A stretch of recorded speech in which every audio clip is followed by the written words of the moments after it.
Bawat Pilipino ay nagtatamasa ng kalayaan. Subalit ilan nga ba ang lunas na nagpapahalaga?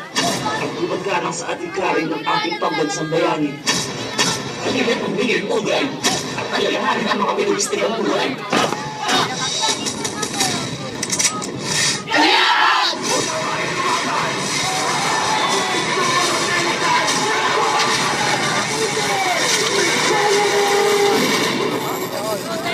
Ito ang pagpapalanan sa ating mga bayani.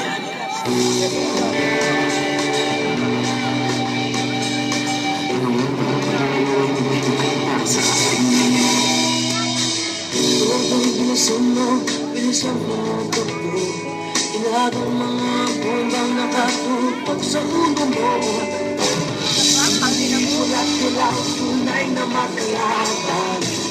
Ang kulay at tatak ay di siyang dahilan. Hanggat marami ang lulok sa kahirapan, at ang panisya ay parang sa mayaman. Aanin mo ang kabayaan ng mga tinatamaan. Kung pumasok sila naman ang siyang mag-alala. Habang may pagsulong, at sila ang nagsumbay, magkakapos.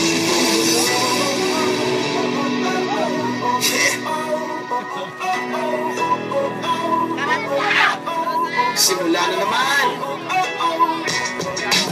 Bakit ang mga kaibigan?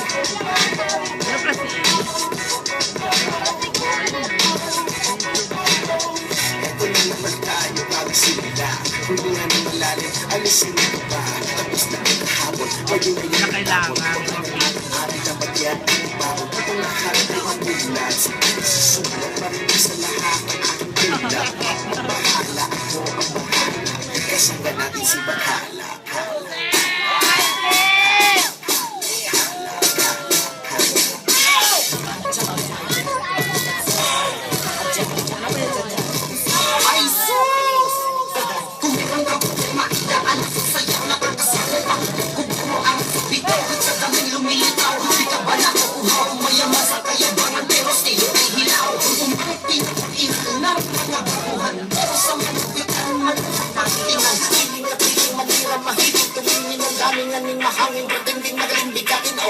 Kaya lang, easy lang.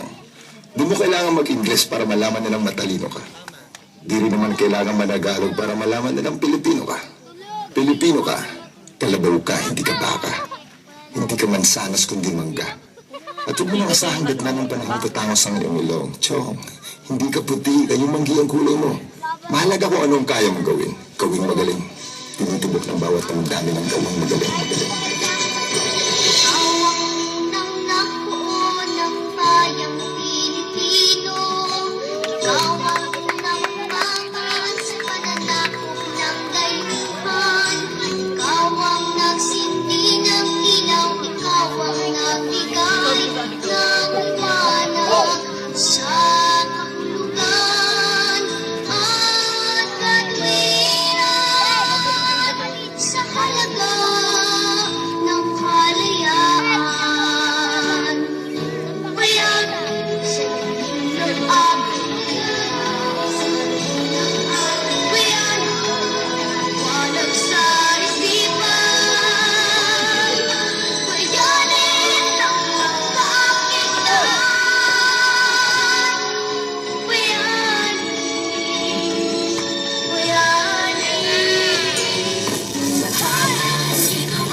Sa mga prase ng tali ng puso, hindi mo dapat patakaan. Isuwa sa buhay, tulaw ang kandila. Nalaon ang itsura ng tinaas ng kandila. Ito ba ang talaga? Gusto ko kanina na umiisipin ang laman ng isang kasabihan. Ang kalayaan ng mga tinatapakan ng buhay sila ng sa mga kaharian. Kung kabasa